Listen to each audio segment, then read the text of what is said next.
चलिए बैठ जाइए, पीछे लोग दिखेगा नहीं, बैठ जाइए आप लोग। और आप लोग को कुछ टास्क दिए थे ना जी, आज से 3000 साल पहले तुमको दिए थे ना। आ चुप कैसे निकल गए? मास्टर को याद थोड़ी ना रहता है। आ? हम मास्टर थोड़ा दूसरे किसी 11th का एक स्टूडेंट आया, ठीक है। देखिए बल्क मॉडुलस के बारे में आप लोग पहले भी पढ़े थे कि नहीं? बल्क मॉडुलस जैसे मान लीजिए, छोटा सा एग्जांपल लेके समझाते हैं। पहले आप इसके फिजिकल सिग्निफिकेंस को समझिए और उसके बाद हम इस पर बात करेंगे। एक हमारे पास टब है या जार है जिसमें वाटर फिलअप किया हुआ है। मान लीजिए ये लेवल तक वाटर फिलअप किया हुआ है इसमें। इसके बाद हम लोग वाटर में ही घुस रहे हैं, इसलिए वाटर के प्रॉपर्टी को समझ लीजिएगा। फ्लूइड का प्रॉपर्टी इतना आसान नहीं है समझना। इसको समझने के लिए थोड़ा आपको और अच्छा मैथमेटिक्स का जरूरत पड़ेगा। तो मान लीजिए कि ये फ्लूइड है और फ्लूइड में कौन सा है? वाटर है, ठीक है। एक जार है जिसमें वाटर फिलअप किया हुआ है और उसमें आप कभी आज तक लूडो खेले हैं? कभी जीवन में कभी भी एक दिन भी लूडो खेला हुआ होगा तो उसका जो पासा है वो कैसा शेप का होता है? हाँ, कुछ बोलेंगे क्यूबाइड, कुछ बोलेंगे सर हम तो सिर्फ 6 देखे हैं, उसमें आया नहीं है, सिर्फ देखे हैं।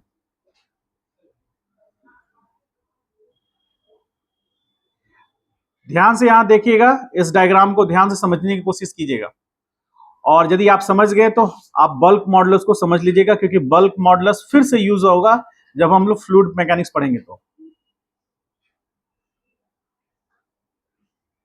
ठीक है, तो ये आपको डायग्राम दिख रहा है, इसमें क्यूब दिख रहा है क्या?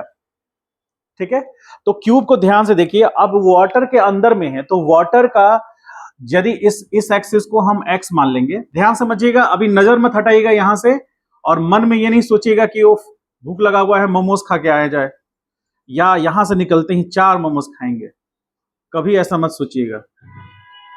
जितना ध्यान से हम ड्रॉ कर रहे हैं उतने ही ध्यान से आप भी समझिएगा। समझ गए? भूख को अभी साइड कर दीजिएगा, भूख का कोई सॉल्यूशन नहीं है, सीधे अंतिम यात्रा में ही भूख खत्म होगा। ठीक है, आइए तो यहां एक्स एक्सिस, वाई एक्सिस और जेड एक्सिस। ए वॉल्यूम को हम वी इनिशियल कह रहे हैं, यानी कि बॉडी का इनिशियल वॉल्यूम है। और हाइड्रोस्टैटिक प्रेशर लग रहा है। पानी पीना होना सब साइड करो अभी, ठीक है। 2 मिनट के लिए ध्यान से समझिए तो समझिए, आप खुद डिस्टर्ब हो रहे हैं, दूसरे को डिस्टर्ब कर रहे हैं, ठीक है। इसलिए पूरा फोकस होना चाहिए। इसके बाद हम तुरंत पूछेंगे, नहीं तो बेंच पे उल्टा लटका देंगे, सर नीचे पैर ऊपर, ठीक है, ऐसा हम कर सकते हैं। देखिए यहां पर, तो ये जेड एक्सिस हुआ, एक्स एक्सिस हुआ, वाई एक्सिस हुआ, ये कौन सा प्लेन हुआ?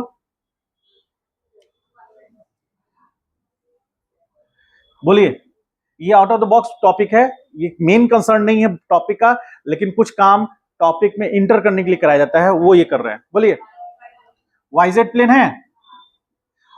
ये कौन सा प्लेन है? ये एक्स जेड प्लेन है। ये कौन सा प्लेन है?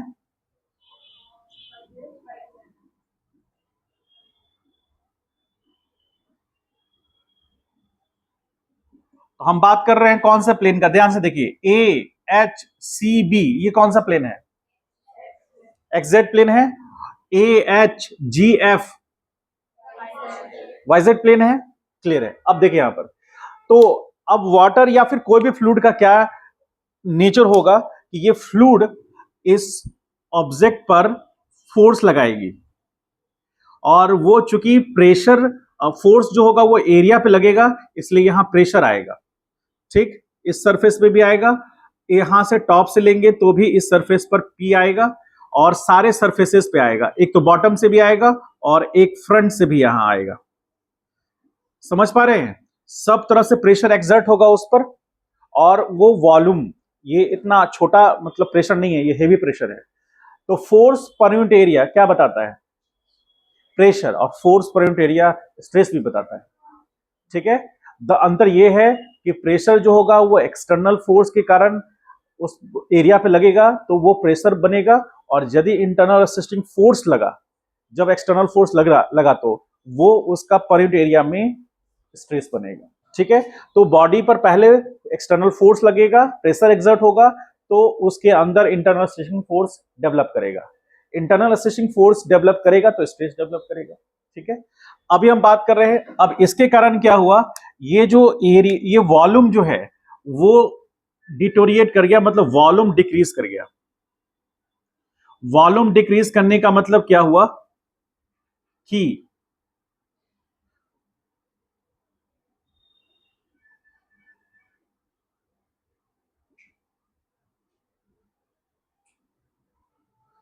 अंदर एक वॉल्यूम और नजर आ रहा है आपको, ये वॉल्यूम जो है वो बड़े वाले वॉल्यूम से छोटा है कि नहीं? दिख पा रहा है आपको? दिख रहा है?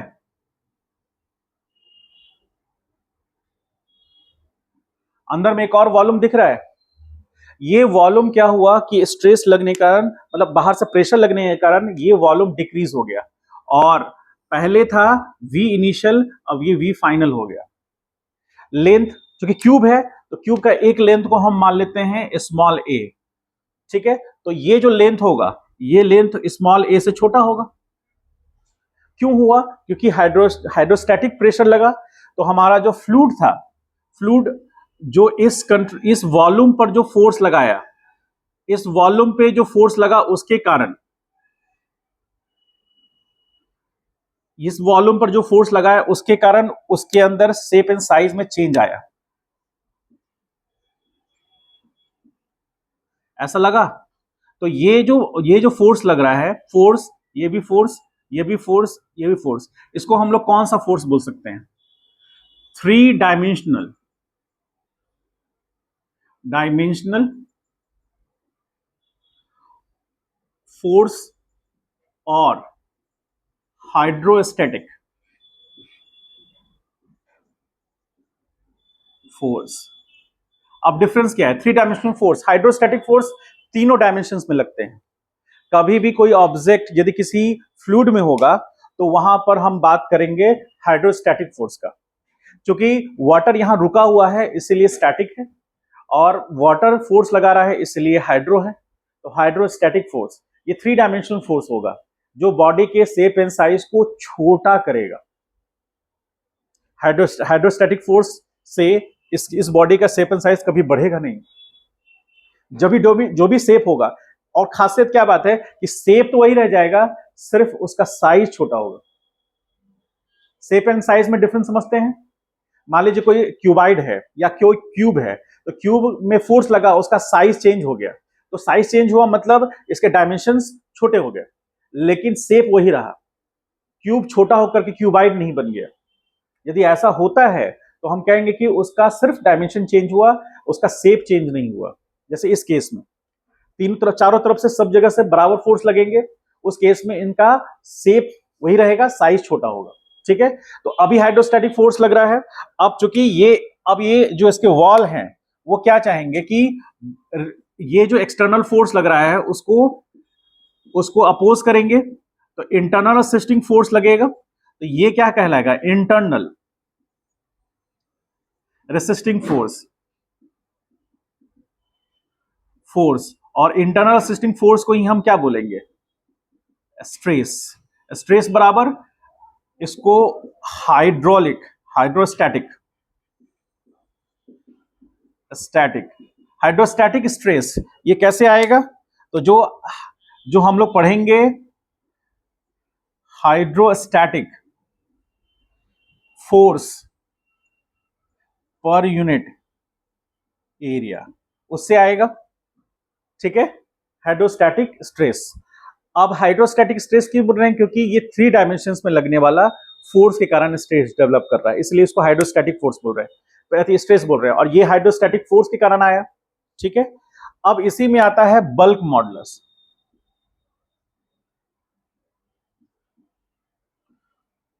बल्क मॉडुलस जिसको हम लोग बीटा से डिनोट करते हैं, ये क्या होता है? हाइड्रोस्टैटिक स्ट्रेस बाय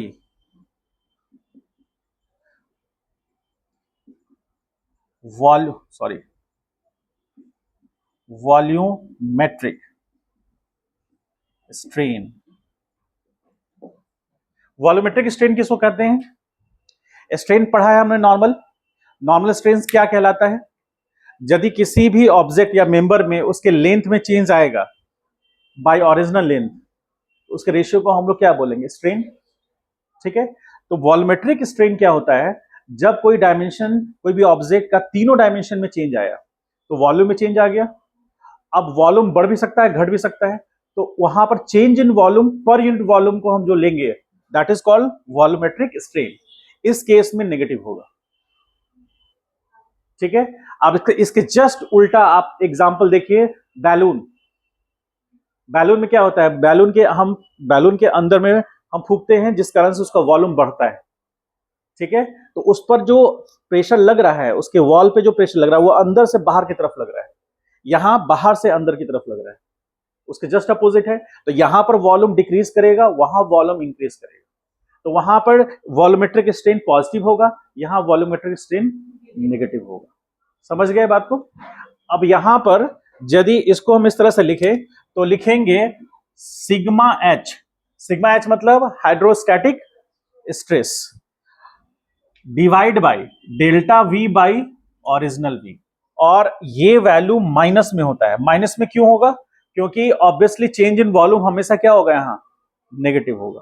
तो इसको हम इस तरह से भी लिख सकते हैं, sigma H by V final minus V initial by V, और ये माइनस के साथ माइनस सिग्मा एच अपॉन, अब ये into V by delta V, ऐसा लिख सकते हैं।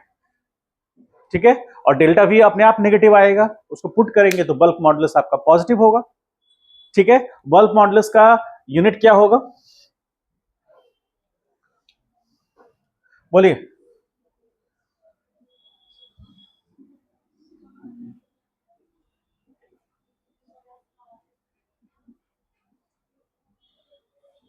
होगा, जो यूनिट होगा स्ट्रेस का, वही यूनिट होगा बल्क मॉडुलस का।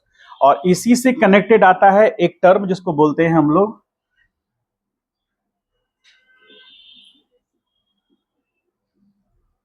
कंप्रेसिबिलिटी। कंप्रेसिबिलिटी को जिसको हम के कहते हैं, के K is equal to 1 upon beta is equal to क्या हो जाएगा? -1 upon sigma H by delta V upon V, ऐसा लिख सकते हैं। बोलिए, तो रीडायरेक्ट करके क्या लिखेंगे इसको हम?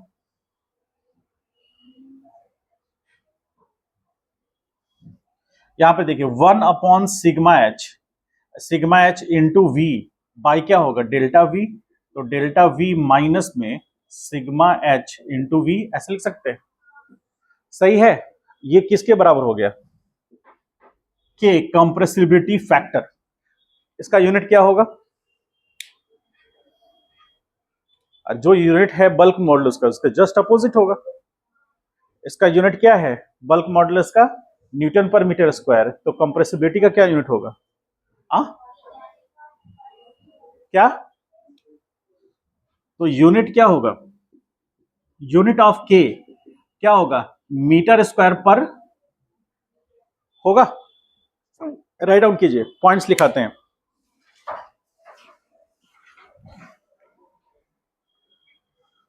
आप लोग कभी पानी में घुसे हैं? आप पे भी हाइड्रोस्टैटिक फोर्स लगता होगा, कभी फील किए हैं उसको?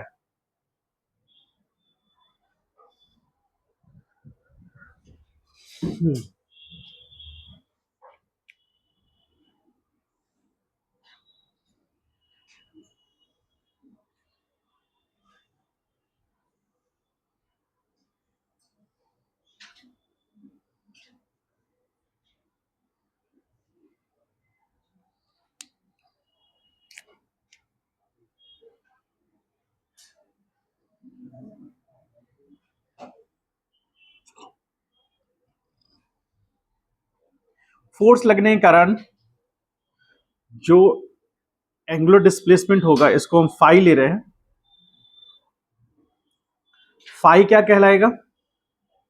ये लेंथ को हम डेल्टा मान रहे हैं, ये एल है, तो फाई बराबर डेल्टा बाई एल होगा क्या? बोलिए, this implies phi is equal to क्या होगा? Delta by L. और ये क्या कह रहेगा, तो हम लोग आते हैं बल्क मॉडुलस में, या sorry modulus of rigidity. It is ratio of किसका, shear stress and shear strain.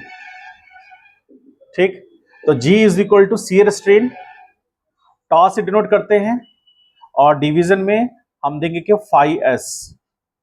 तो G इज इक्वल टू, अब टॉस कितना होगा, टॉ एस, जिसके कारण से फोर्स लग करके मेंबर में शियर डेवलप कर रहा है, शियर स्ट्रेस डेवलप कर रहा है। और एक चीज हमको ये बताइए कि शियर स्ट्रेस केस में बॉडी पे जो सरफेस पे फोर्स लगेगा वो तो हमेशा सरफेस के पैरेलल होगा या टेंजेंशियल डायरेक्शन में होगा, ठीक है। तो उस केस में इसमें इंटरनल असिस्टिंग फोर्स जो है वो किधर डेवलप करेगा, जैसे नॉर्मल स्ट्रेस में कॉम्प्रेसिव हो या टेंसाइल हो, हमेशा फोर्स के अपोजिट डायरेक्शन में होता है, होगा ना। तो इस केस में नेगेटिव में दिखा सकते हैं हम इस तरह से, मतलब ये क्या चाह रहा है, इधर के मेंबर इस डायरेक्शन में लगाना चाहेंगे फोर्स, ठीक है। और एक ध्यान से समझिए कि टॉप सरफेस पर फोर्स का मैग्नीट्यूड ज्यादा होगा, बॉटम में जैसे जैसे आएंगे फोर्स का मैग्नीट्यूड कम होता जाएगा, क्योंकि यहां पर जो कांटेक्ट सरफेस है उसके कारण तो यहां शियर फोर्स एक्ट नहीं कर रहा है, इसके साथ कांटेक्ट में टॉप पे सबसे ज्यादा एक्ट कर रहा है, धीरे धीरे नीचे जा रहा है, तो शियर फोर्स का मैग्नीट्यूड यहां पर चेंज कर सकता है, ठीक है। तो अभी यहां पर जो हम देख रहे हैं, जो मॉडुलस ऑफ रिजिडिटी देख रहे हैं, उसके अनुसार क्या होगा कि एंगल तो सेम है, जैसे यहां पर जो एंगल बन रहा है ये डेल्टा, ये चेंज इन क्या है, चेंज इन क्या बोलेंगे, बोलिए, लेंथ होगा, क्या होगा, क्योंकि सिचुएशन कुछ इस तरह से है,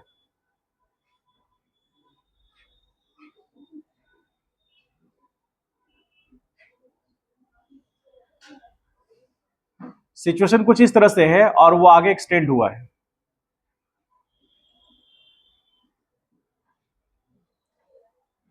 टॉप से देख रहे हैं तो जैसे ये सी पॉइंट है ना, ए बी सी डी, इस पॉइंट को ई मान लीजिए, इस पॉइंट को एफ मान लीजिए, तो ये कौन सा होगा, ए बी, सॉरी ये पॉइंट कौन सा होगा, डी, और ये पॉइंट कौन सा होगा, सी, ये पॉइंट कौन सा, ई, और ये पॉइंट एफ होगा। समझ में आ रहा है कुछ, ये सी डैश ई डैश, तो ये होगा सी डैश, ये होगा ई डैश, इससे करस्पॉन्डिंग ये पॉइंट कौन सा होगा, डी डैश, और ये होगा एफ डैश, इसको एफ ना लेकर के पी लीजिए, ये होगा डी डैश और ये होगा एफ डैश। समझ में कुछ आ रहा है, उससे रिलेट कर पा रहे हैं। जैसे आप फ्रंट से देख रहे हैं तो सी के पीछे ई है, डी के पीछे एफ है, अब जब फोर्स लगा तो डिस्टॉर्शन हुआ, डिस्टॉर्ट किया मेंबर, तो वो डी पॉइंट से डी डैश पे आ गया, और उसका पीछे वाला जो पोर्शन था वो एफ से एफ डैश पे आ गया। यहां पर क्या हुआ, सी से सी डैश आ गया, और उसके पीछे का जो पोर्शन है दैट इज ई, ई से कहां आ गया, ई डैश, शिफ्टिंग हो गया इधर, समझ गए। तो फोर्स लगने से उसके लेंथ में चेंजेस आया, एरिया तो वही रहा, तो ये जो भी चेंज आया यही हमारा डेल्टा है, इसी लेंथ को हम क्या मान रहे हैं, डेल्टा। तो ये बेसिकली चेंज इन लेंथ है, ठीक है।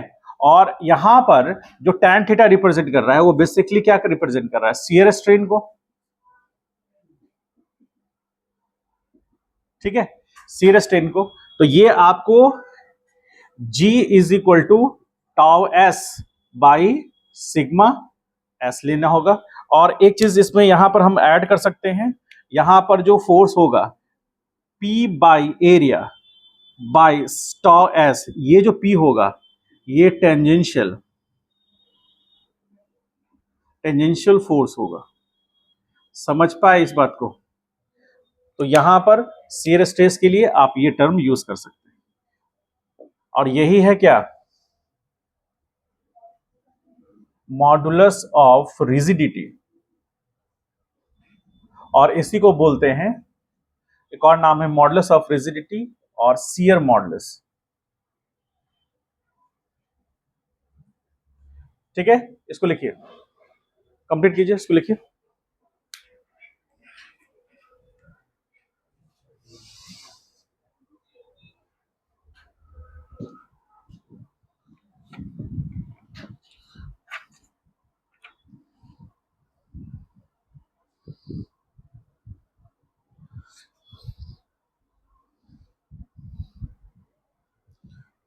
थोड़ा फास्ट लिखेंगे, अब पॉइजन रेशियो हम लोग पढ़ेंगे और फिर इन सब का रिलेशन और फिर क्वेश्चंस। तो चेंज इन लेंथ यदि पॉजिटिव होगा और चेंज इन डायमीटर नेगेटिव होगा तो ये म्यू का वैल्यू नेगेटिव होगा या पॉजिटिव होगा? हाँ,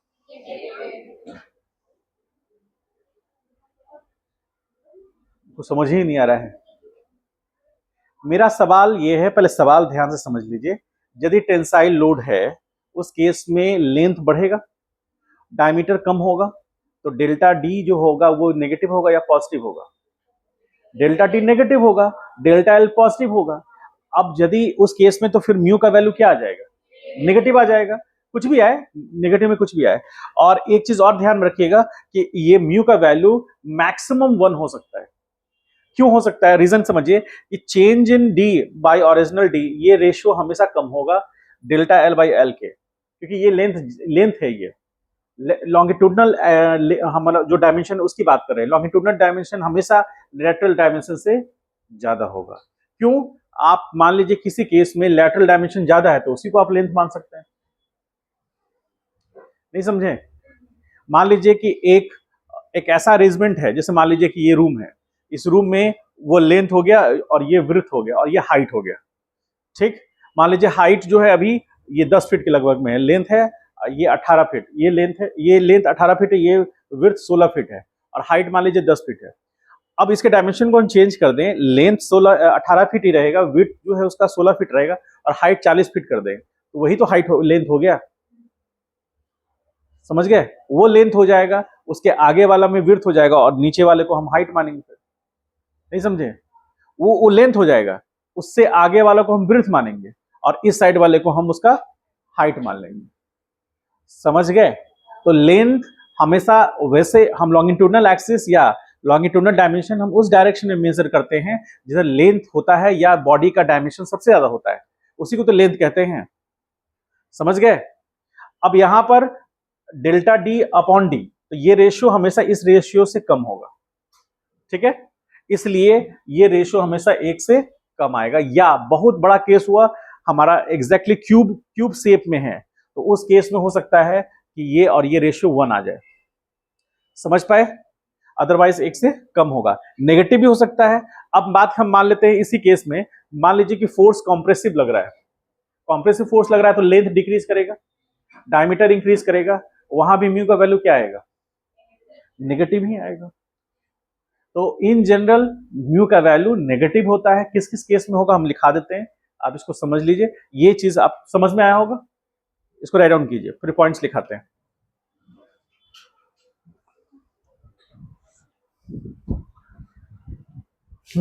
लिखिए जल्दी, पॉइंट्स लिखाते हैं। दो अलग अलग पेन से दिखाइएगा, एक में मत दिखा दीजिएगा।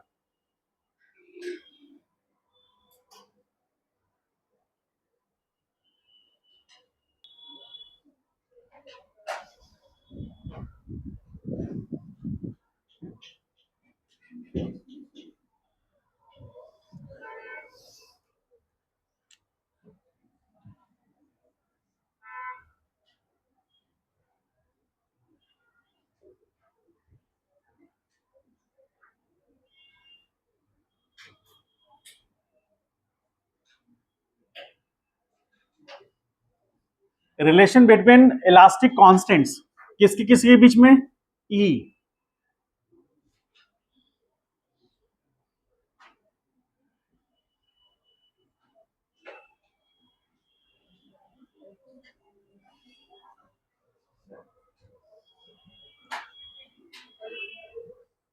बीटा को रहने दीजिए, के टर्म में लेते हैं।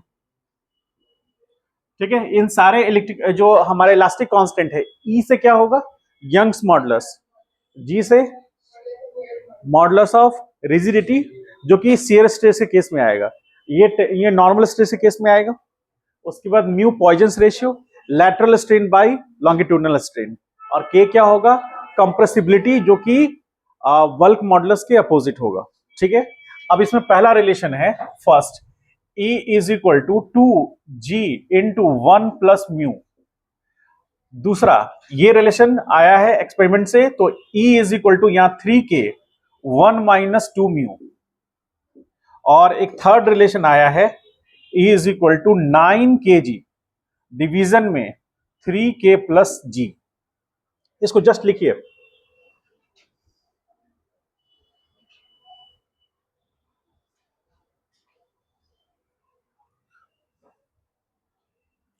ये तीनों रिलेशंस हैं, आपको याद रखना है। इसका डेरिवेशन आपको नहीं पढ़ना, ना बुक में दिया है ना आपके सिलेबस में।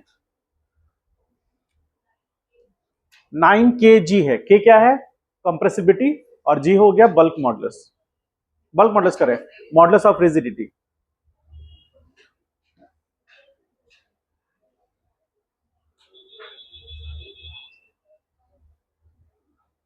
ठीक है, अब यहां से एक और रिलेशन आएगा, यदि फर्स्ट और सेकंड को लेके चलेंगे। तीनों लिख लिए सब लोग ने अपना। अब देखिए फर्स्ट और सेकंड को लेके चलते हैं, इसमें भी E इज इक्वल टू इतना है और यहां भी E इज इक्वल टू इतना है, तो इससे हम एक रिलेशन निकाल लेंगे जो कि K म्यू और G के बीच में होगा। तो from first and second, first और सेकंड से क्या ले सकते हैं? 2G into 1 plus mu is equal to क्या आएगा? 3K into 1 minus 2 mu. ऐसा लिख सकते हैं। देखिए यहां पर सब लोग ऐसा लिख सकते हैं ना। यहां पर हमारे पास कितने वेरिएबल्स हैं, मतलब कितने वेरिएबल करने मतलब कितने हमारे पास कांस्टेंट है? इलास्टिक कांस्टेंट कितने हैं? 3 है। तो हम म्यू को इसके टर्म में ले सकते हैं, यहां पर आ जाएगा 2G और plus 2G mu is equal to 3K minus 6K mu. ऐसा ले सकते हैं। अब यहां 6K म्यू को इसके साथ लेंगे तो म्यू कॉमन ले सकते हैं हम लोग, और इसको इधर ले जाएंगे तो यहां 2G mu plus 6K mu is equal to 3K minus 2G लिख सकते हैं ऐसे। अब यहां पर हम क्या कॉमन ले सकते हैं? म्यू कॉमन ले सकते हैं, तो म्यू 2G और plus 6K is equal to 3K minus 2G। तो यहां से म्यू इज इक्वल टू क्या आएगा? 3K माइनस 2G डिवीजन में 2G प्लस 6K। ये रिलेशन कब काम करेगा? जब आपको K और G का वैल्यू दिया हुआ है, आपसे पूछा जा रहा है पॉइजन्स रेशियो। यदि आपको K का वैल्यू दिया हुआ है और म्यू का वैल्यू दिया हुआ है तो E निकल सकता है।